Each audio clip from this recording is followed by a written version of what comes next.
Olá! Nesta aula abordaremos a transferência simultânea de calor e massa, tendo como foco a analogia entre transferência de calor e de massa. Esta analogia ela vai nos permitir a relação entre os coeficientes convectivos de massa e de calor. Por exemplo, se eu conheço um deles, eu posso calcular o outro, tá? Mas antes disso, onde aparece essa transferência simultânea de calor e massa? Considerem, por exemplo, a secagem de algum cereal, tá? O arroz, por exemplo.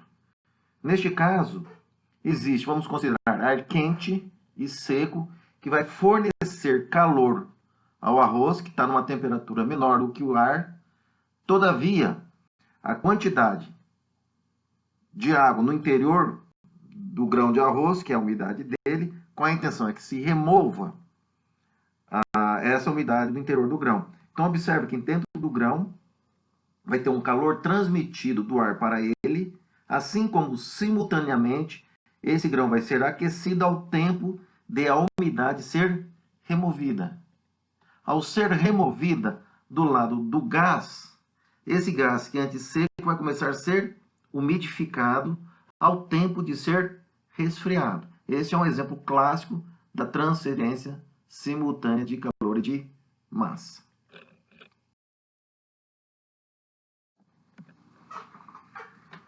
Essa simultaneidade, numa escala molecular, ela pode ser vista aos olhos da termodinâmica de processos irreversíveis através das relações de Ossanger, do modo como apresentado nessas duas relações que envolvem a transferência simultânea da difusão mássica e da condução térmica. Lembrando que a primeira equação se refere à difusão de massa num determinado meio, denotado por J maiúsculo subscrito 1, 1 indica o fenômeno de transferência de massa, que é igual a quem? Ao seu gradiente ordinário, o seu gradiente característico, tendo em vista o gradiente de potencial químico. Em se tratando da transferência simultânea entre esses dois fenômenos de transportes, esse potencial químico vai provocar, além da difusão mássica em si, ele vai provocar o surgimento da difusão térmica, que é o segundo termo dessa primeira equação. Essa contribuição da difusão térmica vai auxiliar na difusão de matéria como um todo. A este efeito dá-se o nome de efeito Dufault. Como o fenômeno é simultâneo, vai haver o que também? A condução térmica, apontada na segunda equação, como esse J vetorial subscrito 2. Quem que é a força motriz característica da condução térmica? É o segundo termo dessa equação, onde está o gradiente de temperatura. Esse gradiente de temperatura, por sua vez, vai provocar a termodifusão, tá? Conforme denotado nesse círculo em branco na segunda equação. E essa termodifusão, por sua vez, vai contribuir com um fluxo adicional de calor, denominado efeito Sore.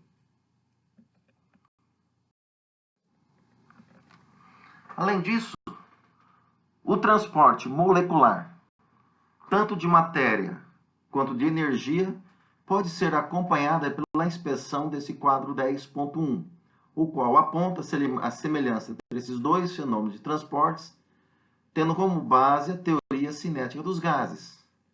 Ok? Então, observe, nós tivemos a oportunidade de apresentar cada um desses fenômenos em separados. A intenção é mostrar para vocês a semelhança entre os fenômenos de transportes. Lembrando que semelhança não significa ser a mesma coisa. Semelhança indica que eu consigo descrever determinado fenômeno ou fenômenos com a mesma abordagem matemática. Ok? Então, notem, pessoal, que o fenômeno de transferência de matéria em nível molecular, ele pode ser sintetizado no quadro 8.1, representado pelo coeficiente de difusão mássica binário, conforme apontado acima dele. Já o quadro 10.2, ele é representativo, é o fenômeno molecular ou atômico do transporte de calor por condução sintetizado na difusividade térmica. Ok? Então, essa abordagem foi feita em separado até então. Mais adiante, nós conseguimos explicitar tanto a transferência de massa quanto a transferência de calor em separado, mas cada um desses fenômenos de transportes, acontecendo simultaneamente com a transferência de quantidade de movimento. Ou seja, quando a gente aborda a convecção mássica, tá? Descrita por essa segunda coluna apresentada no quadro 10.4. Essa convecção mássica ela é traduzida também pela transferência simultânea de quantidade de movimento e de matéria. De igual modo, assim, sendo que a transferência de massa, lembre-se que o meio, nesse caso, é isotérmico. Já a transferência de calor, na convecção térmica, a transferência de calor ocorre simultaneamente com a quantidade de movimento para fluidos puros. Observe em particular, pessoal, as equações 8.41 e 10.39, assim como as condições de contornos associadas, tá? Que vem logo abaixo dessas equações. A solução dessas equações são semelhantes, porque a descrição matemática é a mesma, tá ok? No caso da transferência de matéria,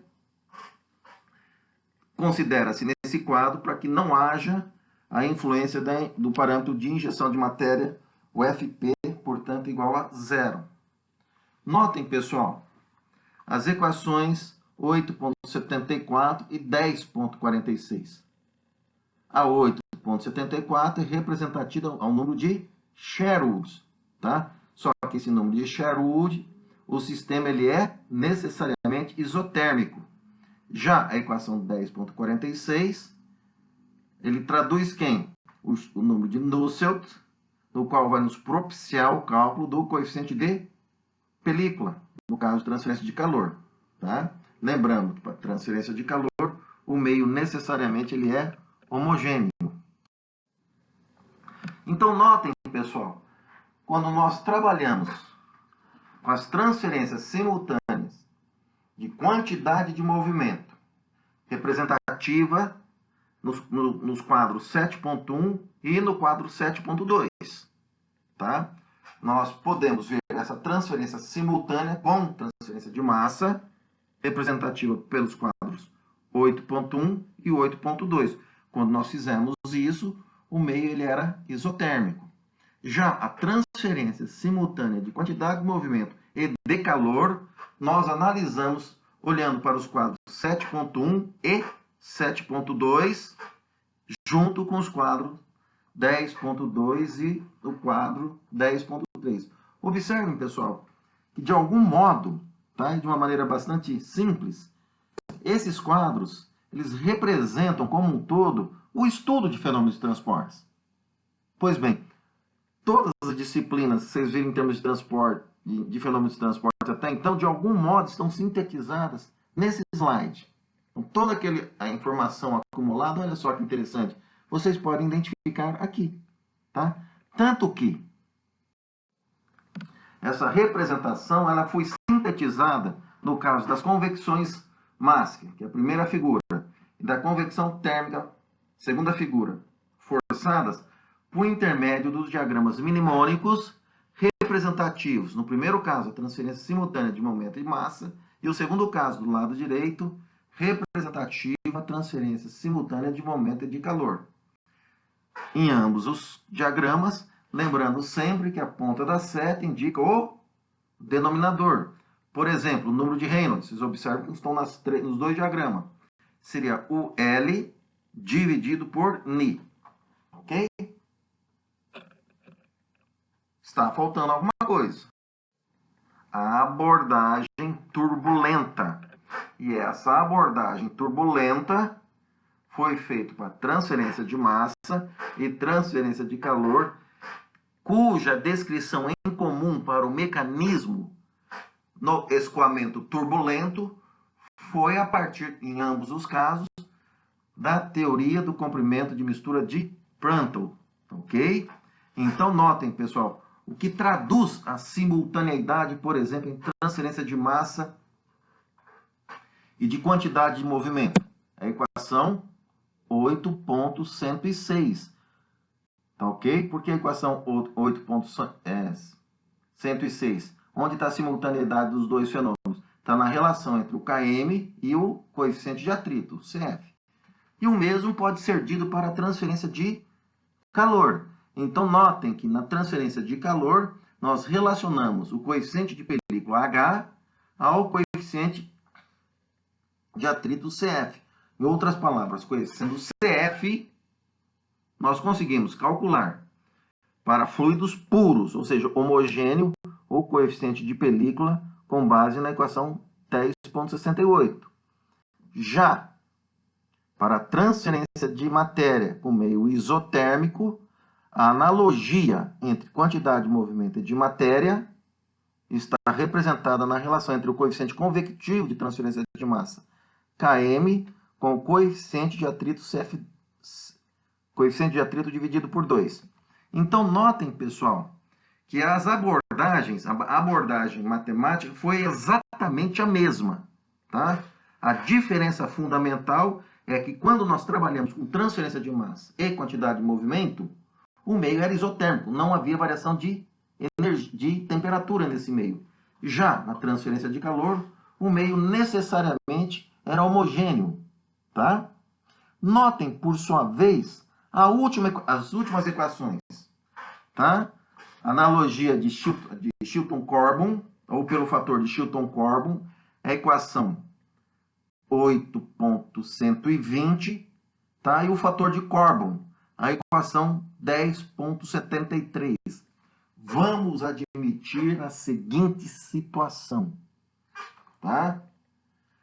Tem-se um escoamento, e esse escoamento, ele não é isotérmico, ou seja, existe gradiente de temperatura, assim como trata-se de uma mistura, no mínimo, binária. Tá claro? Então, o que nós temos aí? Ora, nós temos um meio, onde ocorre transferência de massa, só que ele não é mais isotérmico. Por outro lado, nós temos um meio, onde ocorre transferência de calor, onde não é mais fluido puro, é uma mistura. Em assim sendo, a analogia entre transferência de calor e de massa, ela vai ser representada pela igualdade fator de Chilton-Corbon, J subscrito M maiúsculo, é igual ao fator de Corbon, tá ok? Essa igualdade, ela sintetiza a analogia entre os fenômenos de transportes, calor e massa. Tá claro, gente? Pois bem. Então, notem. Abrindo esses fatores, né? O primeiro fator de Chilton-Corbon, que o J subscrito M é o Stanton mássico, vezes Schmidt elevado a 2/3. Já o fator de Corbon, o J, é igual ao Stanton multiplicado por Prandtl elevado a 2/3. Lembrando, o Stanton mássico ele se refere à relação, estou olhando para a primeira equação em rosa, tá, pessoal? Ele estabelece a relação entre o coeficiente convectivo de transferência de massa, K subscrito M, dividido pela velocidade da corrente livre, U subscrito infinito, tá? Já o Stanton térmico, tá? Sem o subscrito, olhando para a segunda equação na primeira linha, em rosa, ele é igual a quem, pessoal? A beta. Quem que é beta? É o coeficiente convectivo modificado de transferência de calor. Quem que é beta mesmo? É H, que é o coeficiente de película, dividido por ρCp. Nesse caso, o Stanton térmico é definido como sendo quem? Beta dividido por U infinito. Então, observem, pessoal, que a analogia entre transferência de calor e de massa, estabelecida em função do número de Stanton, por exemplo, nós estamos avaliando um número macroscópico, ou seja, as transferências no nível global de abordagem, tá?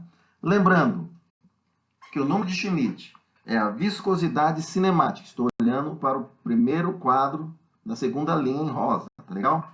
O número de Schmidt é definido como a difusividade mássica dividido por DAB, e o número de Prandtl, a difusividade...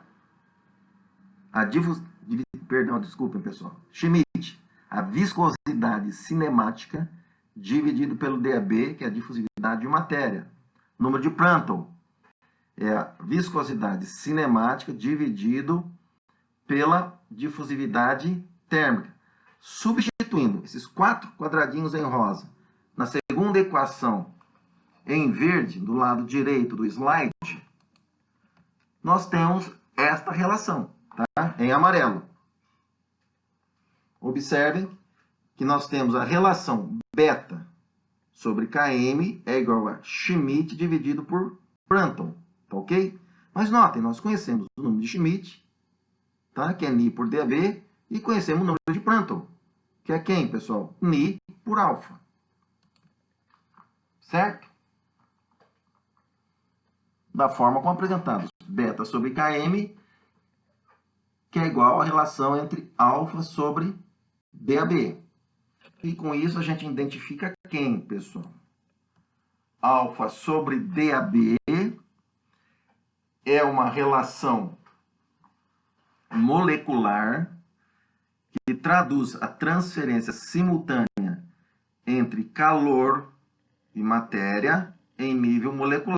Em outras palavras, estabelece a relação entre a resistência à difusão mássica, que é 1 sobre DAB, dividido pela resistência à condução térmica, tá?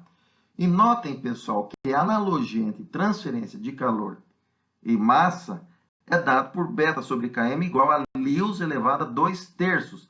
Essa relação advém diretamente, pessoal, lá da definição do Jm igual a J, tá? É essa última equação que estabelece o critério da analogia, tá ok?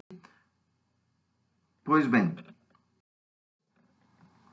com isso, essa transferência simultânea de calor e massa em nível molecular, eles são representados pelo quadro 8.1 e pelo quadro 10.2, que em oportunidades anteriores nós debruçamos bastante sobre tais quadros.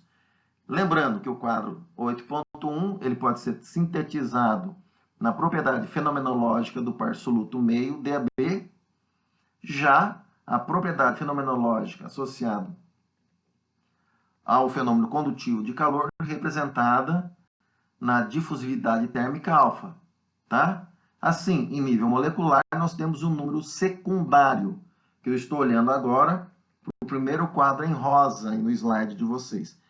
N é um número adimensional, esse 2 significa secundário, lembrando que o número primário é o número representativo de um determinado fenômeno de transportes. O secundário é quando existe a transferência simultânea entre esses fenômenos de transportes. E o subscrito no 2, esse M minúsculo indica microscópico. Assim, se nós dividirmos as informações do quadro 10.2 pelas informações do quadro 10.1, nós temos o número de Lewis, como apresentado anteriormente, tá? Já no nível macroscópico ou global, nós temos essa representação pelo parâmetro cinemático ou convectivo ou advectivo. O Km, lembrando que o Km, a unidade dele, é a unidade de velocidade. Do mesmo modo que a unidade do beta, lembrando que beta é o coeficiente de película dividido por ρCp, também esse beta apresenta as unidades de velocidade. Assim, nós temos um nós temos um número secundário, estou olhando já para o primeiro quadro lá embaixo no slide, tá? N maiúsculo, subscrito 2 indica que é secundário, ou seja, está estabelecida a transferência simultânea entre calor e matéria, só com nível qual agora, pessoal? Macroscópico, tá legal? Que é o M maiúsculo. E ele é representativo, como nós acabamos de deduzir no slide anterior, que essa relação beta sobre Km é igual a Lewis elevado a 2/3. E quem que é 1 sobre Km, pessoal? É a resistência à convecção mássica. Quem que é 1 sobre beta? É a resistência à convecção térmica. Tá ok? Com isso, nós temos o diagrama mnemônico representativo da transferência simultânea de calor e matéria. Onde está a transferência de calor nesse quadro, nesse diagrama mnemônico? Pessoal, está do lado direito dele, tá? Onde está o número de Nusselt. Olha só, as informações globais estão aonde? Na linha horizontal superior. Informação microscópica. Estão contidas aonde? Na linha em horizontal inferior. Tá? As linhas horizontais traduzem a simultaneidade entre os fenômenos. E as linhas horizontais traduzem o fenômeno em si.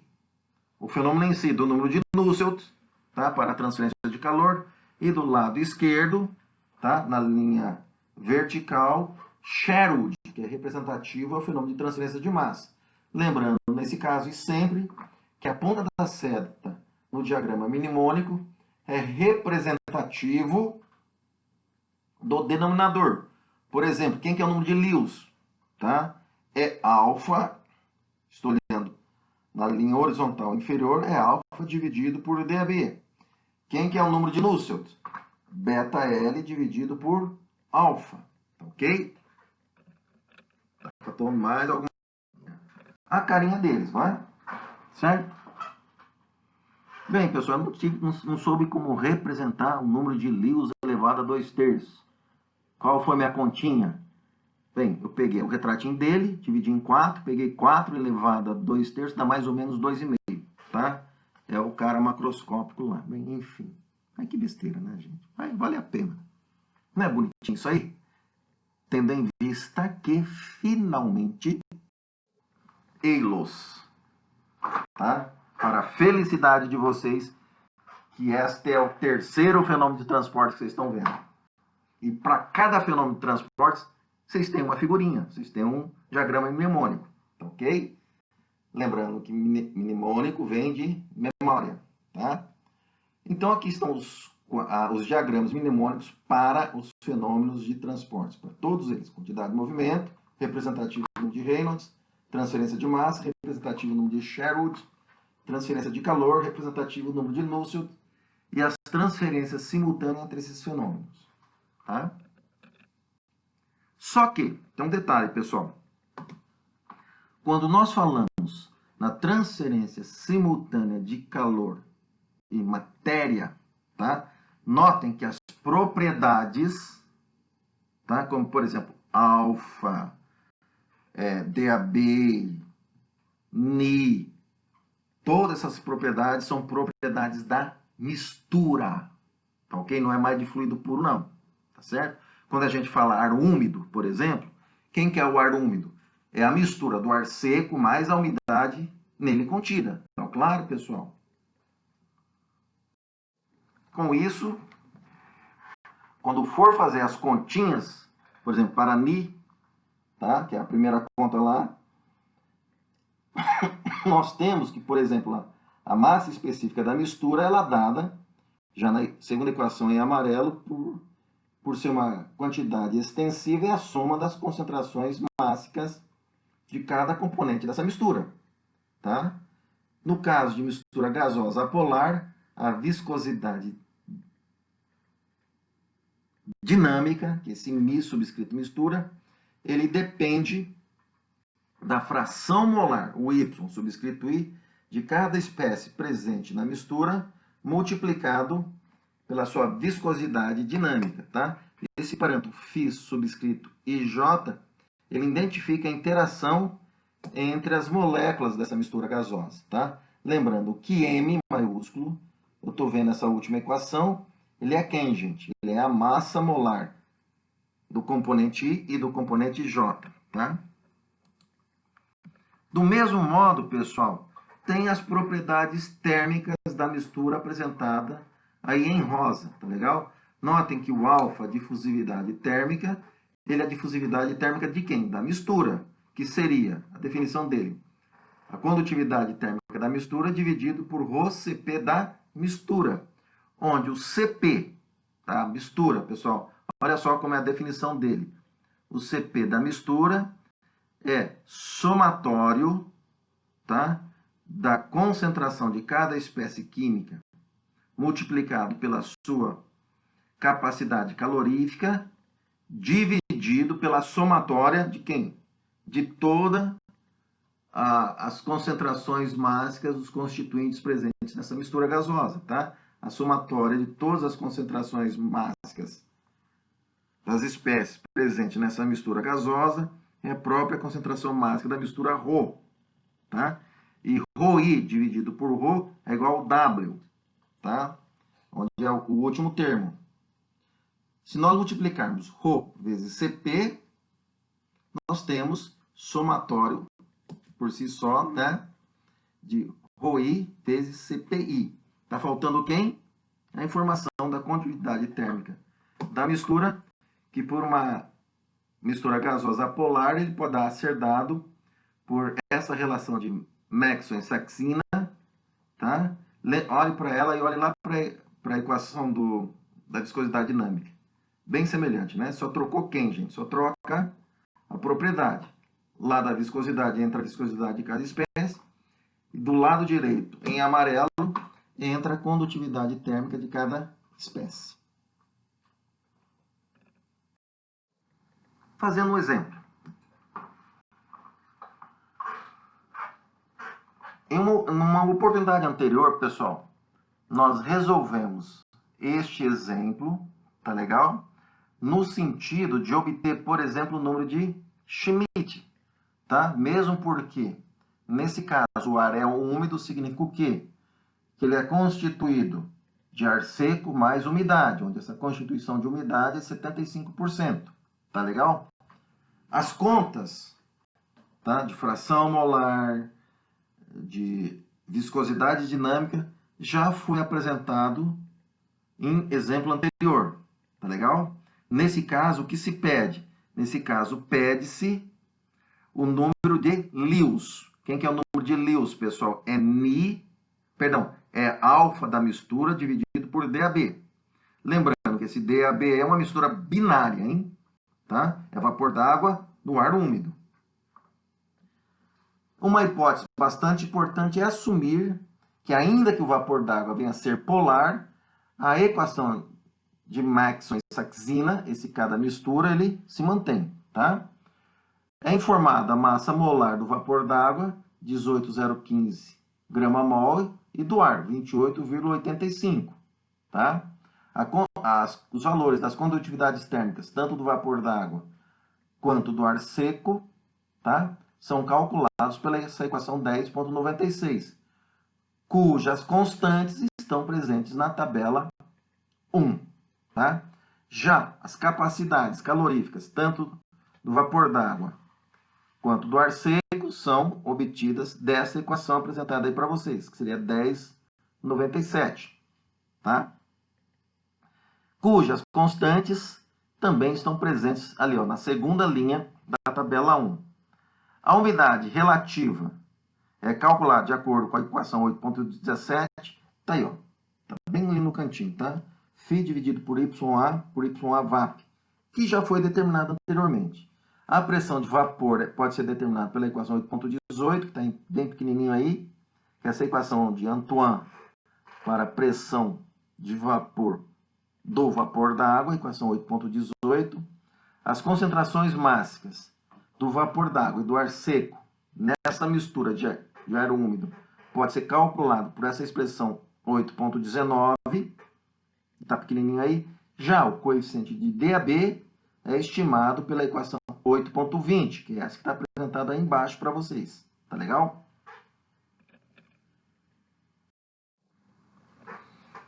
O número de Lewis, ele é calculado por essa equação 1, lembrando que o número de Lewis é alfa sobre DAB, onde esse alfa necessariamente é da mistura e o DAB é a difusividade do vapor d'água em ar úmido, então seja numa mistura binária, tá? Porque não se considera autodifusão nesse caso, então preste atenção, tá?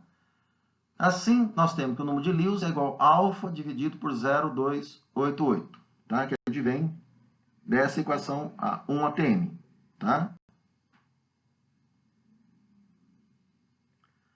Mas alfa é igual a K sobre ρCp, onde o ρCp para uma mistura binária é dado pela equação 4. E a equação necessária para obter a condutividade térmica é essa apresentada na equação 5. E de exercício anterior, pessoal, foi obtido os parâmetros, né? φA subscrito AA e o φ subscrito BB igual a 1. E do exemplo 8.1, foi obtido os valores da fração molar relativa à sua umidade relativa, que é igual a 0,054797, o φ subscrito AB 0,90918 e o subscrito φ BA 1,09395.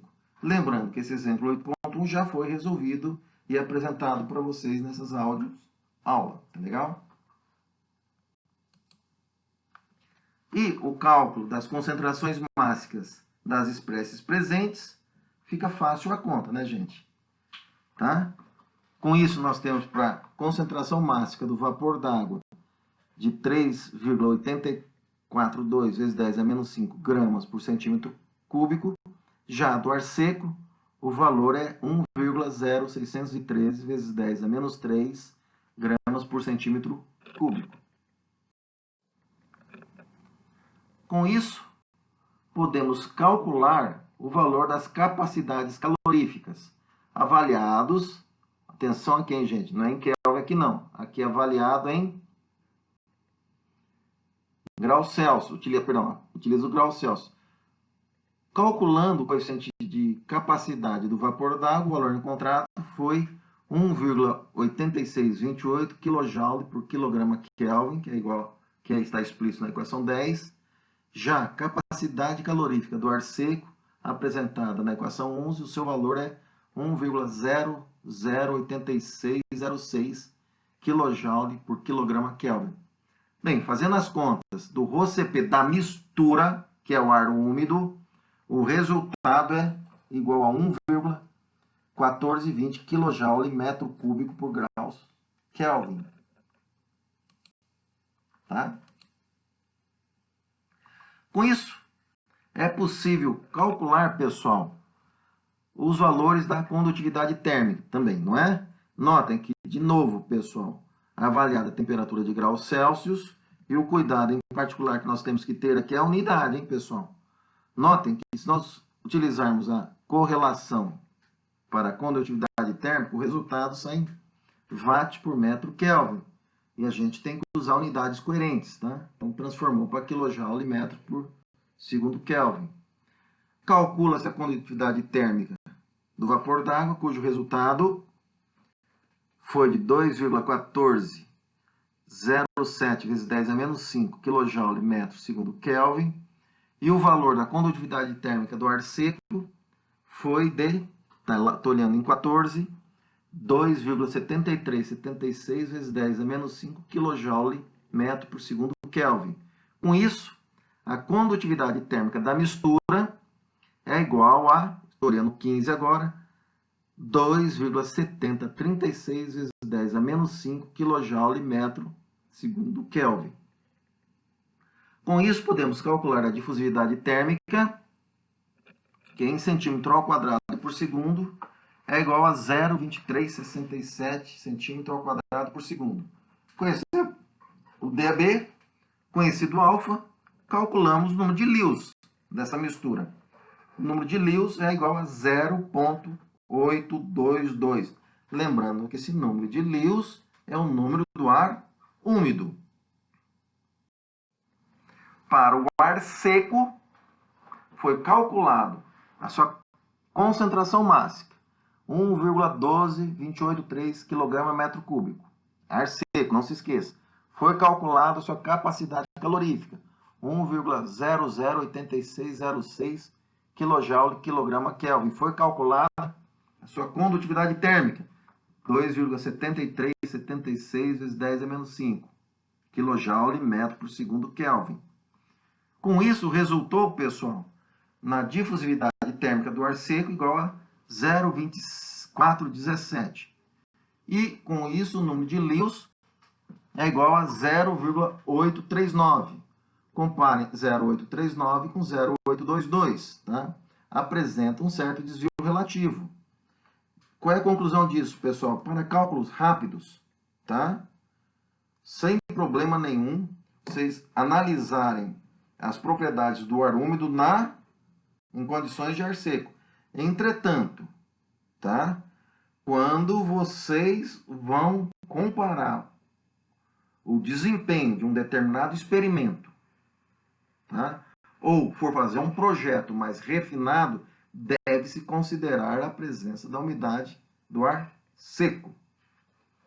A nossa aula sobre a transferência simultânea de calor e massa, considerando a analogia entre tais fenômenos, culminando com as propriedades dessa mistura, as propriedades térmicas dessa mistura, tá?